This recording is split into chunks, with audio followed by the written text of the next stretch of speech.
Hello students, welcome back to the magnet brains, जहां पर आपको मिलता है एक फ्री कोर्स ताकि आप अपनी लाइफ को एक सक्सेसफुल लाइफ में कन्वर्ट कर सके। This is me Shipra Tiwari.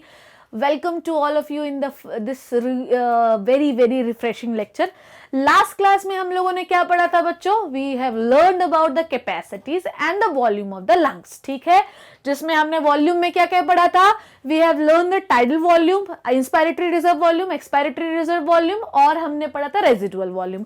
Then what we have learn in the capacities, capacities में हमने पढ़ा था functional residual capacity, inspiratory capacity, expiratory capacity, total lung capacity, and last one is the vital capacity. Please उस lecture को बार बार देखना because it is very very very very very very very very very, अब और इससे ज्यादा very नहीं बोल सकती, बहुत इंपॉर्टेंट है। ठीक है, चलो बच्चे लोग, चलो अब क्या शुरू करना है? अब अपन को शुरू करना है एक्सचेंज ऑफ गैसेस। ठीक है, हमेशा ये याद रखो कि गैसेस का मूवमेंट जो होता है वो हायर पार्शियल प्रेशर से लोअर पार्शियल प्रेशर की ओर होता है। मैडम, पार्शियल प्रेशर क्या होता है? Any type of the pressure. ठीक है, वी हैव नो दैट जो भी गैस हम लोग इनहेल कर रहे हैं, इट इज क्या है बच्चे लोग? वो सब क्या है? वो एक मिक्सचर ऑफ गैसेस है, इजंट इट? ठीक है, वो क्या है? पूरा मिक्सचर है, उसमें ऑक्सीजन भी है, कार्बन डाइऑक्साइड भी है, सब कुछ है। तो जो भी हम लोग इनहेल कर रहे हैं उसमें सब कुछ है, but the pressure of any type of individual gas exerted into the gas mixture, this is called as partial pressure of the particular gas। नहीं समझ में आया? चलो कोई बात नहीं। सपोज दैट कि मेरे पास पूरे मान लीजिए 1 किलो क्या है, मान लीजिए मेरे पास चॉकलेट है, 1 केजी नहीं, मान लीजिए मेरे पास 100 चॉकलेट्स है। डन? ठीक है, अब 100 चॉकलेट्स जो हैं वो मुझे पूरी खानी है, पर इस 100 चॉकलेट के बंच में एक पर्टिकुलर चॉकलेट जिसका नाम है, क्या नाम, कच्चा आम मान लेते हैं हम लोग। ठीक है, अब इस पूरे 100 डिफरेंट टाइप की चॉकलेट्स में कच्चा आम कितना प्रेशर अप्लाई कर रही है उन सारी चॉकलेट्स में, this is the partial pressure of the कच्चा आम। डन? आप समझो, ह्यूमन बीइंग में सपोज दैट कि हम सारी गैसेस इनहेल कर रहे हैं, then the pressure of oxygen which is exerted into the all gas mixture, this is the partial pressure of oxygen. So pressure of the carbon dioxide which is exerted into the whole gaseous mixture, this is called as partial pressure of carbon dioxide. तो partial pressure आपको समझ, why it is called as partial pressure? Because we are not talking about all the gas pressure, we are only talking about the only gas pressure which is exerted into all gas mixture। ठीक है, ये समझ में आया? तो हमेशा जो gases का मूवमेंट होता है वो हायर पार्शियल प्रेशर से लोअर पार्शियल प्रेशर की ओर होता है, या पॉजिटिव प्रेशर से नेगेटिव प्रेशर की ओर होता है। चाहे हम कहीं भी गैसियस मूवमेंट के बारे में बात कर रहे हो, डिफ्यूजन इज द प्रोसेस जो कि गैसेस को एक जगह से दूसरी जगह मूव करवाता है। डन बच्चे लोग, इतना समझ में आ गया? ठीक है, नाउ नेक्स्ट थिंग, अब अपन को समझना है, देखिएगा ध्यान से, मैं इस डायग्राम से समझा रही हूं, सब लोग इधर देखेंगे। ठीक है, चलिए आ जाइए। ये आपकी एल्विलाइज है, ये क्या है? आपकी एल्विलाइज है। एल्विलाइज कहां होती हैं? लंग्स में होती हैं। कहां होती हैं? लंग्स में होती हैं। ये अपन लोगों ने बहुत अच्छे से पढ़ा है कि नहीं पढ़ा है?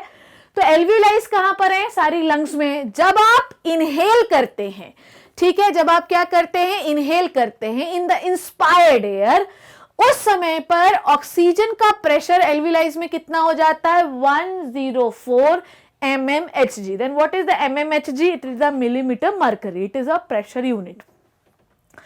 उस समय पर एल्विलाइज में कार्बन डाइऑक्साइड का प्रेशर क्या? It is the diagram of the NCERT. Okay, आप एनसीईआरटी में आपको डायग्राम मिल जाएगा। ठीक है, उस समय पर एल्विलाइज में कार्बन डाइऑक्साइड का प्रेशर का कितना है? 40 mmHg। इतना समझ गए कि जब हम लोग इनहेल करते हैं तो उस समय पर एल्विलाइज पे प्रेशर ऑक्सीजन का 104 है और कार्बन डाइऑक्साइड का 40 है।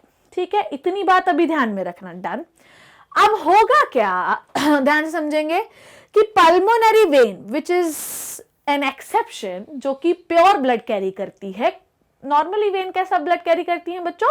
Impure blood. ठीक है, तो पल्मोनरी वेन क्या कैरी करती है? प्योर ब्लड कैरी करती है। अब यहां पर पल्मोनरी वेन में ऑक्सीजन का प्रेशर कम है और एल्विलाइज में ऑक्सीजन का प्रेशर ज्यादा है, जिसकी वजह से ऑक्सीजन कहां की ओर मूव करने लगेगी, पल्मोनरी वेन की ओर, means higher partial pressure to the lower partial pressure. Now इसी तरीके से पल्मोनरी आर्टरी, क्योंकि ब्लू दिखाई दे रही है, इट मींस कि इसमें कार्बन डाइऑक्साइड ज्यादा होगा, it carry the deoxygenated blood. ठीक है, डीऑक्सीजनेटेड मतलब जिसमें ऑक्सीजन नहीं है।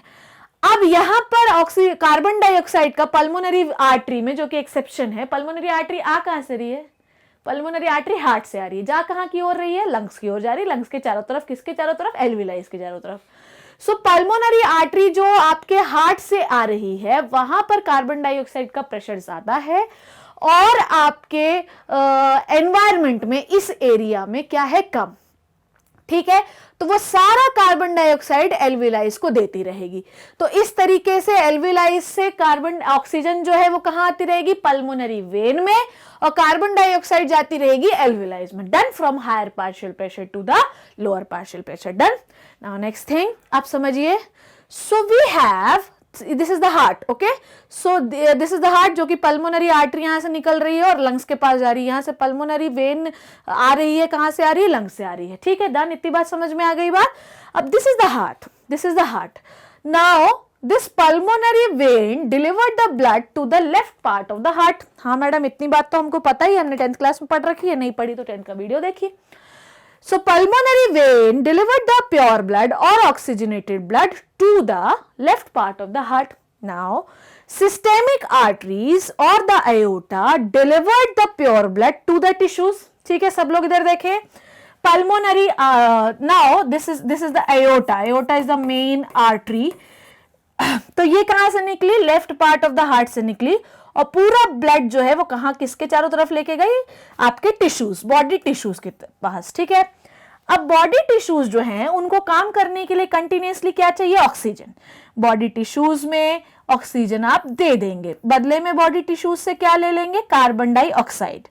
जब आप, अब ध्यान समझना, यहां पर इस आर्टरी में, ठीक है, इस आर्टरी में पार्शियल प्रेशर ऑफ ऑक्सीजन कितना है, 95 mmHg, और यहां पर ऑक्सीजन का, कार्बन डाइऑक्साइड का प्रेशर कितना है, 40 mmHg। ध्यान समझेंगे, जो ब्लड हार्ट से आ रहा है टिश्यू के पास, उसमें ऑक्सीजन का प्रेशर है 95 mmHg और कार्बन डाइऑक्साइड का प्रेशर है 40 mmHg, which is a huge difference. Now from the artery, from the higher partial pressure the oxygen will deliver to the tissues. ये तो मैकेनिज्म है। और जो कार्बन डाइऑक्साइड है, क्योंकि टिश्यूज में कार्बन डाइऑक्साइड, ध्यान समझेंगे, टिश्यूज में कार्बन डाइऑक्साइड का प्रेशर कितना, इधर साइड देखेंगे, राइट साइड की ओर, उसमें है 45 mmHg और ऑक्सीजन का प्रेशर टिश्यू में कितना है, 40 mmHg। तो टिश्यूज में ऑक्सीजन का प्रेशर कितना है, 40 mmHg, और आर्टरीज में ऑक्सीजन का प्रेशर कितना है, 95 mmHg। तो आर्टरीज का ऑक्सीजन जो है वो निकलकर कहां चला जाएगा, टिश्यूज में। डन। टिश्यूज में कार्बन डाइऑक्साइड का प्रेशर कितना है, 45 mmHg, जबकि आर्टरीज में कार्बन डाइऑक्साइड का प्रेशर कितना है, 40 mmHg। 5 Hg का डिफरेंस है। तो कार्बन डाइऑक्साइड कहां चला जाएगा, टिश्यू से आर्टरीज की ओर।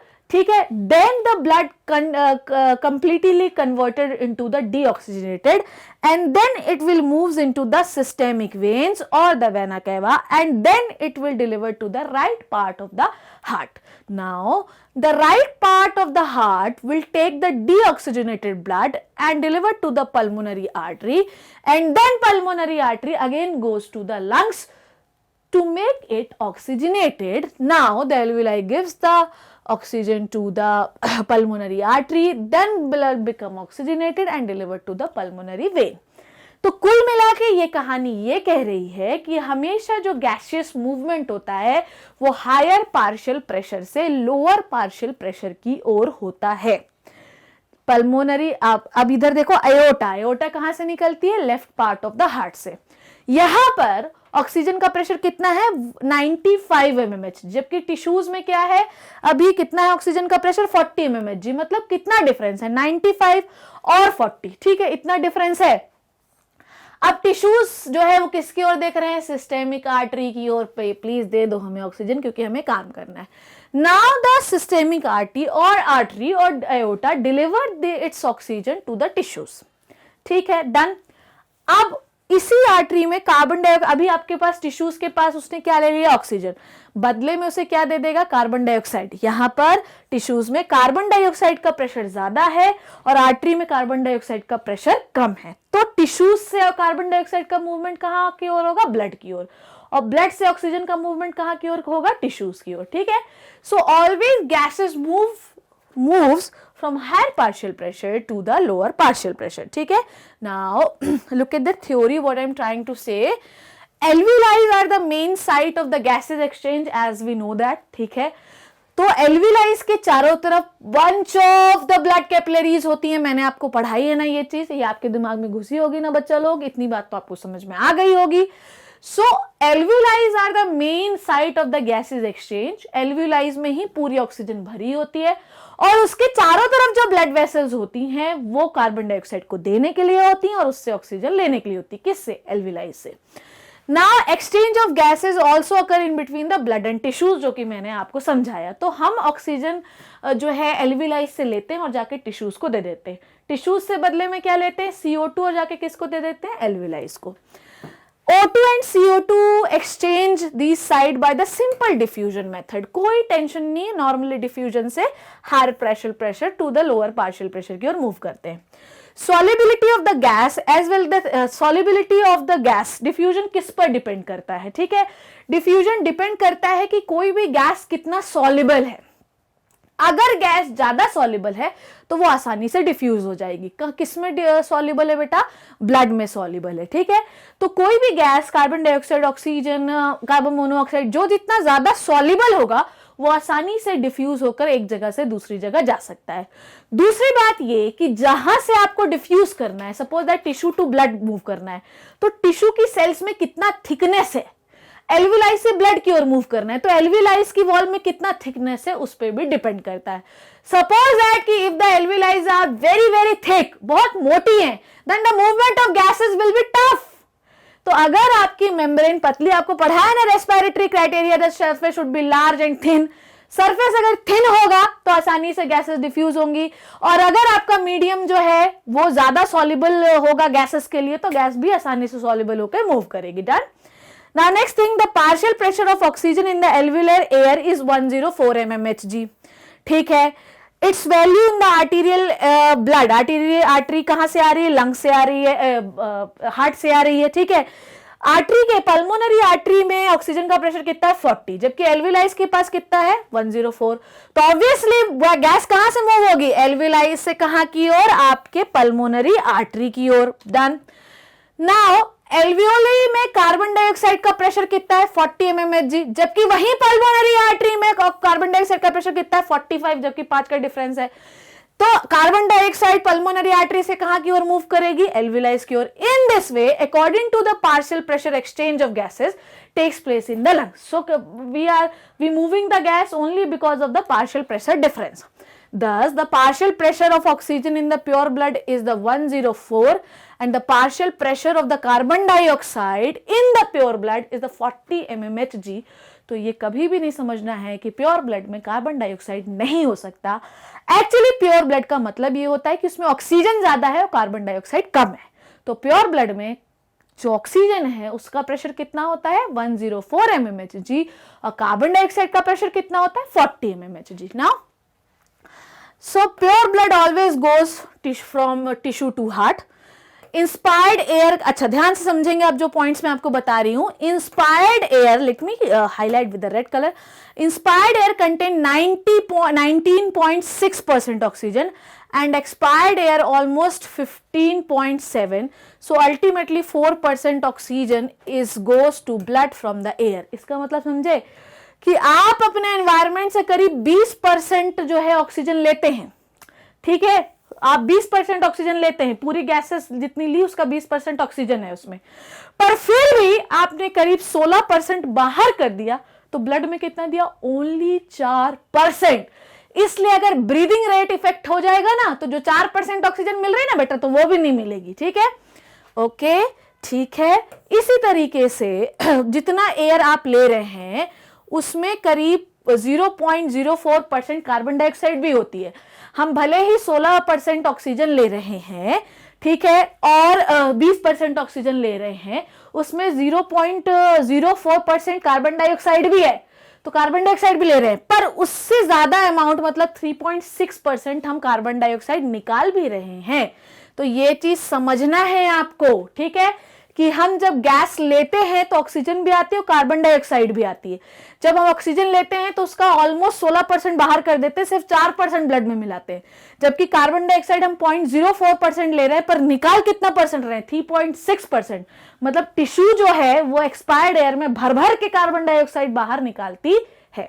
सो this is the gases exchange, this is the table जो कि एनसीईआरटी की ही है। तो इंस्पायर्ड एयर में, रेस्पिरेटरी गैस में ऑक्सीजन देखिए, एटमॉस्फेयर में कितना है बेटा 159, एल्विलाइज में कितना है 104 mmHg। Okay, blood deoxygenated blood में ऑक्सीजन का प्रेशर कितना है, ध्यान समझें, ओके ध्यान से समझें।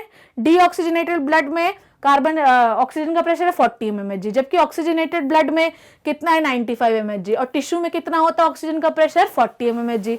सेम CO2 एटमॉस्फेरिक एयर से आप कितने परसेंट होती है, कितना लेते हैं 0.3%। एल्विलाइज में कितनी होती है 40 mmHg प्रेशर, कितना डीऑक्सीजनेटेड ब्लड में होता है 45, और ऑक्सीजनेटेड ब्लड में कितनी होती है कार्बन डाइऑक्साइड 40 mmHg, और टिश्यू में कितना प्रेशर होता है कार्बन डाइऑक्साइड का 45 mmHg।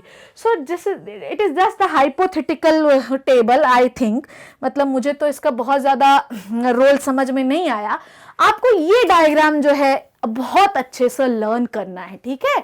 So please learn this diagram, इससे आपको यह समझ में आ जाएगा कि किस तरीके से आपकी गैसेस मूव करती हैं, ठीक है, from higher partial pressure to the lower partial pressure. इसमें जितनी भी वॉल्यूम्स दी गई है ना, वही इस टेबल में लिखी गई है, तो कोई बहुत बड़ा साइंस इसमें नहीं है। तो तुम्हें यह समझ में आया कि हम किस तरीके से गैसेस को मूव करते हैं। इसमें कोई बहुत ही आसान टॉपिक है, इसमें कुछ ज्यादा ट्रिक थी नहीं, ठीक है, समझ में आया, कोई परेशानी तो नहीं है, नहीं होनी चाहिए, और अगर होगी तो please let me know. In the next class we will deal with the diffusion membrane. कोई कंफ्यूजन होगा तो प्लीज मुझे बताना। तब तक घर पे रहिए, सेफ रहिए और चैनल के साथ बने रहिए। Thank you so much.